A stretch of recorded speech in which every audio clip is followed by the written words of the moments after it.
In this video, I'm just going to explain the concept of perception when you're picking up physical sensations and how what you understand about those sensations is dependent on what's happened previously.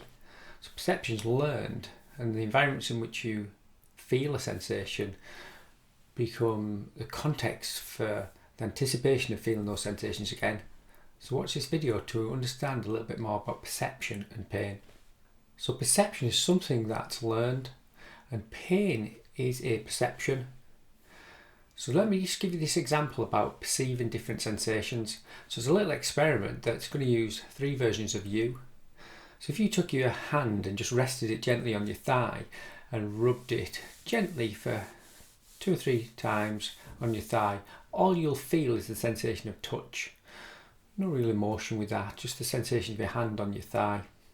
Now if you took a different situation and thought about a Friday night, the end of the week, you're with your partner, someone you might be romantically involved in, had a bottle of wine, might be watching a movie together, and in that moment your partner just gently places their hand on your thigh, just like you did earlier, and this time rubs it up and down gently. Now, depending on what you understand about that situation, you might feel slightly differently to how you felt when you rubbed your own hand on your leg. Now take a third situation. Imagine it's the tube train, it's in the city you don't know very well, it's really late, you've had a tough week or a tough day, and you just get that last tube, and as you sit down someone just opens the door, there's no one else in the carriageway, someone just follows you in, and it's a man, he's got a beard, he smells a little bit and he looks like he's drunk, and he comes across and sits right next to you when all the other seats are empty. And he places his hand on your thigh and rubs it gently up and down just like you did earlier. Now that's a different feeling that might elicit, and the only way that can be different is based on your understanding of what that might mean. And those are things that you've learned over time. One should have just been nothing, benign touch of your own hand on your leg. The other one might have been seen as romantic and may have had emotions attached to that you felt excited or happy at that sensation.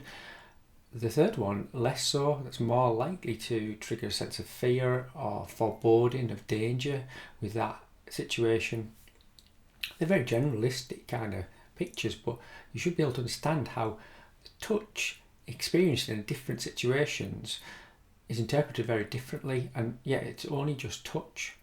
And if you took a young baby, 6-week-old baby, and rubbed its own hand on its leg, or your partner rubbed their hand on that baby's leg in that same scenario, or even on a tube with a bearded man who was drunk, he rubbed his hand on that baby's leg, the baby wouldn't interpret all the things that you interpret it as because it hasn't learned them yet. It wouldn't really see much difference in any of them. So pain is part of that continuum. The stimulus you feel, the sensation you feel has to be interpreted, given meaning.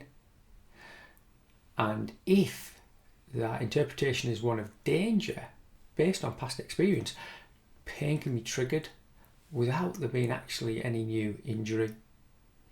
This doesn't happen overnight. It's something that develops over time as the system gets more and more sensitized, and it's normally through repetition, but not just repetition. It's repetition with a high sense of emotion attached to it, and that combination wires the two, wires all the cues linked to that situation together, so that if the body was threatened by that, the organism was threatened by that potentially, it could recognise that threat really quickly with any of the cues attached to it.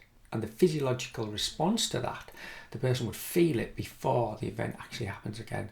So that's just a little short video about how we perceive things and how we learn that perception over time and code that information in order to use it again in the future.